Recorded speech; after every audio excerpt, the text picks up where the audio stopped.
Dobar dan, dobrodošli na Jadranski sajam. Ime, prezime, firma, funkcija. Koga predstavljate? Odakle dolazite?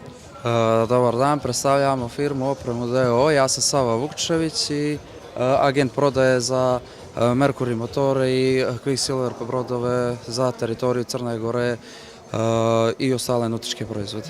Da podsjetimo, odakle su na Mercury motori? Mercury motori su iz SAD-a, Sjedinjenih Američkih Država, dok se manji modeli proizvode u Japanu. I šta su njihove prednosti i glavne karakteristike?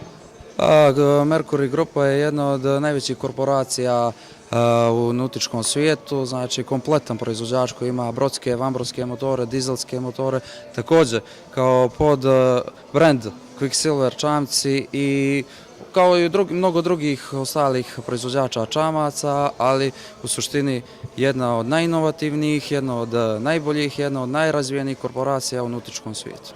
Kada su motori u pitanju, koje su snage i koje su izložene na sajmu, koje su cijene i za šta su najprije? Za koje vrste plovila?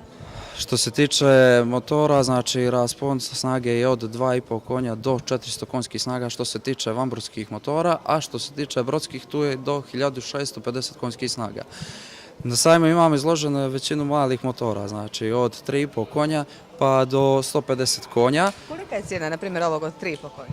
3,5 konja, pa sajamska cijena je oko 864 eura. Garancija? Garancija je 5 godina uz neograničen broj radnih sati tokom godine. Servis? Servis na cijelom crnogorskom području, znači što se tiče mora, od Ulcinja do Herceg Novog, cijela obala je prekrivena servisnom mrežom, kao i Skadarsko jezero i također postoji mogućnost mobilnog servisa po pozivu. I ovaj dio Jadranskog sajma je baš pokriven vašim izložbenim motorima. Kakva je saradnja sa nama? Da li ste zadovoljni? Kao i svake godine, mi smo jedan od glavnih izlagača što se tiče na Jadranskom sajmu. Svake godine velika posjećenost, zadovoljni smo generalno saradnjom i svake godine nižemo brojne uspjehe s vama.